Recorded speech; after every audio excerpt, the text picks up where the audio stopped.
Presiding Officer, today Scottish Labour will be voting for an immediate ceasefire in the Middle East because it is vital that we see a cessation of all violence. Because we have witnessed nothing like this human catastrophe in our lives. I certainly have not.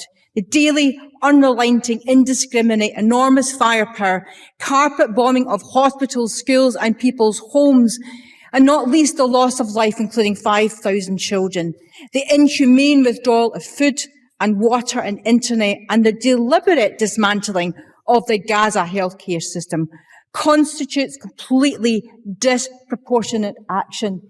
It is a slaughter, a massacre of our entire people who were already under siege. It is a clear breach of international law. Why do so many of Israel's defenders find it impossible to condemn the state terrorism of this government and those which have preceded it since 1949? Israel is guilty of the crime of apartheid. That is the verdict of Human Rights Watch, Amnesty International, and Israel's own human rights group, Breaking the Silence. The hypocrisy of Western leaders here has been staggering. The UK, the US, the EU and others were unequivocal in condemning Russian war crimes, including the targeting of civilian infrastructure and cutting off power and water to civilians. But in the face of Israel's equally outrageous, equally blatant war crimes, we get silence, equivocation or worse. Keir Starmer defended the criminal act of cutting off water and power to Gaza. Rishi Sunak told Netanyahu, "We want you to win." We know what the Israeli government thinks victory looks like. They're telling us it's the slaughter of tens of thousands of innocent civilians and the ethnic cleansing of Gaza.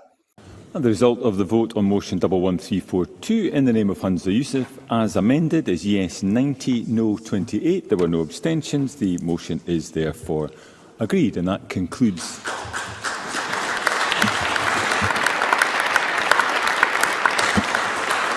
One of the oldest lies ever told in war is that people can be collateral damage. Let me be clear, Presiding Officer. Babies are not collateral damage. Children are not collateral damage. The elderly are not collateral damage. Innocent men, women and children are not collateral damage.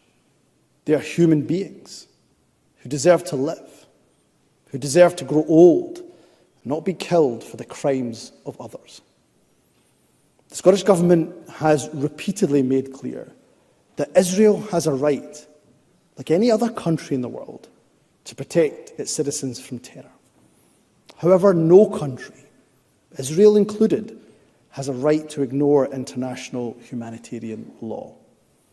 That is why this government has repeatedly called for an end to the 16-year blockade and siege of Gaza. This is why this government is unequivocal in its condemnation of the Israeli government cutting off water, food, fuel and supplies to the entire population of Gaza at the beginning of this latest cycle of violence. Collective punishment can never be justified. The Scottish Government supports wholeheartedly the International Criminal Court investigating reports of any breaches of international law. I've written to the UK Government urging them to back the ICC in its investigation of war crimes being committed by any party during this conflict.